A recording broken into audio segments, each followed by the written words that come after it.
welcome to the channel. HotWheels VS Matchbox again.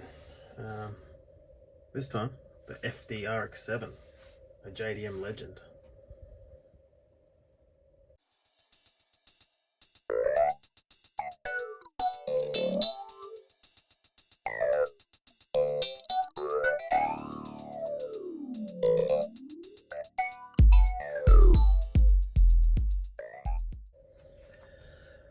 So the FD RX7 is probably the most popular, iconic, again, Japanese rear-wheel drive car.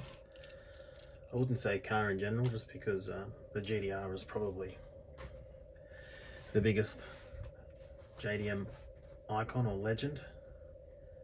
But as far as rear-wheel drive cars go, the FD is it, I think.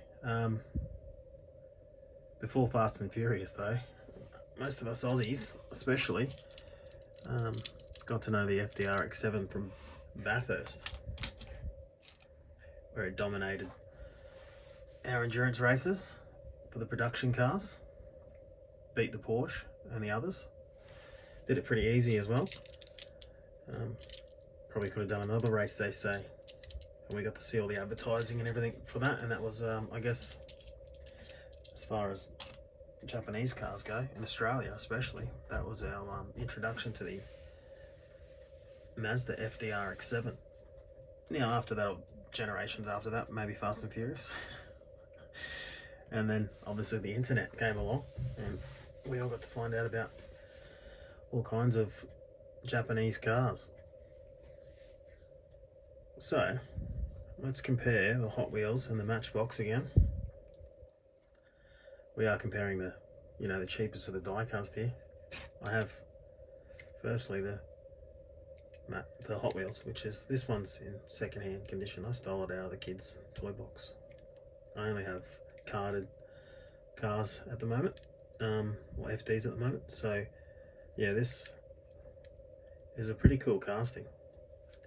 But I don't think we can go much further with Hot Wheels and the FD without talking about the 24/7, which was, if you're a JDM fanboy or an FD boy like me, you would have seen the similarities in the 24/7, and I'm not sure why that is. I think it's because they didn't have the license for the RX7, maybe, I'm not sure.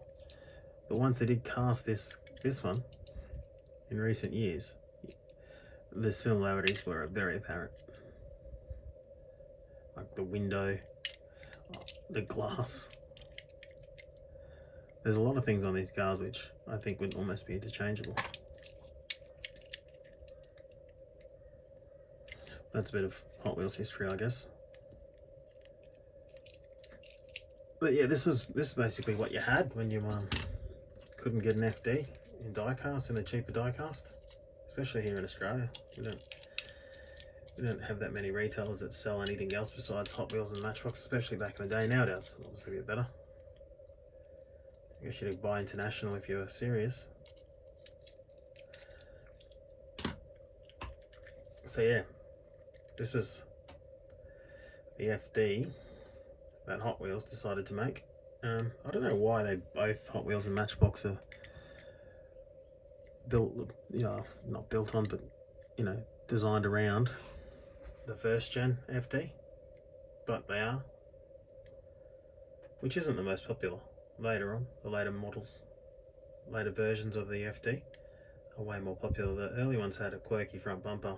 I think it looks a lot like an MX-5, especially if it doesn't have the extension on it.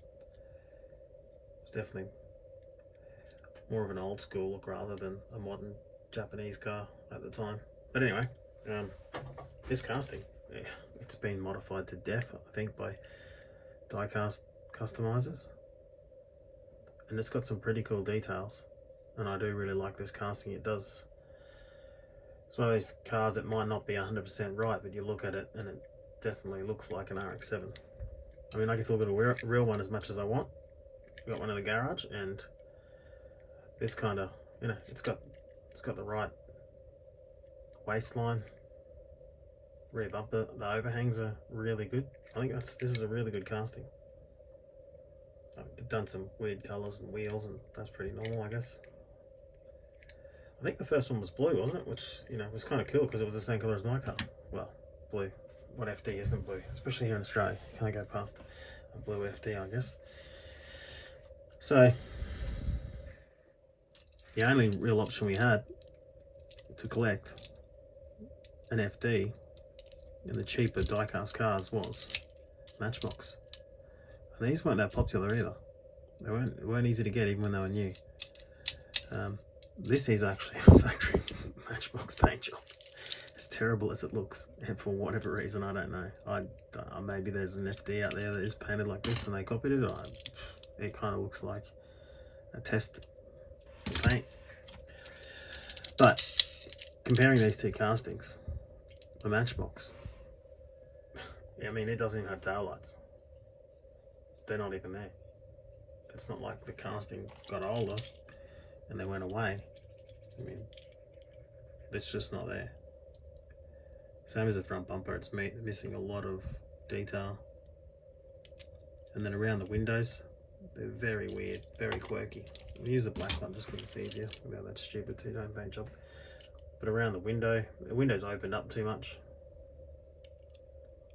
It's cool they included the sunroof and the dimples in the roof, which is kind of cool. Hot Wheels didn't bother with that. Well, they did, maybe, I don't know. Maybe they did. But it's it's part of the car. And a feature of the car, I guess. So yeah, a Matchbox is, obviously it's not 1/64 scale, it says on the bottom it's 1/56 scale. So it's bigger, it's larger. But a lot less details. Also, very hard to modify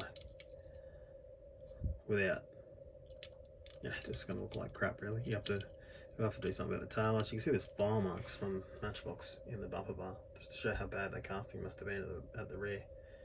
This car's just how it was. I've had this car since new. It's got lots of chips and stuff just from how bad the paint is, and just from being stored in containers. So yeah, not a great casting, but that's all Matchbox were first with the FD, and a lot of other JDM cars as well. So, I mean, without going into great detail, I think the Hot Wheels wins hands down as far as the stock casting goes, and also customizing as well. And I mean, you don't have to go very far on the internet or Instagram to find this car virtually customized to death. So here's the two black ones together. They even have similar wheels, which is kind of cool. Those two together like that. So you can really see the differences. Besides the scale. This thing looks mean in black in the Hot Wheels. Like it just looks like an FD. Love it. Anyway, that's that. The Hot Wheels wins hands down. Matchbox gets some cool points, I guess, for being first, but not pulling off what could have been a pretty cool casting. Guessing they had to rectify the windows after that was cast there, because it looks like they've done some modifying there as well with the old file. Some customizing of their own, so to speak. These things are pretty easy to find secondhand, surprisingly. And nowhere near as good as the Matchbox Supra though, which will feature next, I think. So yeah, that's the Matchbox versus Hot Wheels. Hot Wheels versus Matchbox in the FD RX7. And I think the Hot Wheels wins hands down. Even with the 24/7, I mean, that's a pretty cool casting, right? I like it. Anyway, don't forget to subscribe, like the video. Yeah, we'll see you in the next one, which is hopefully Toyota Supra.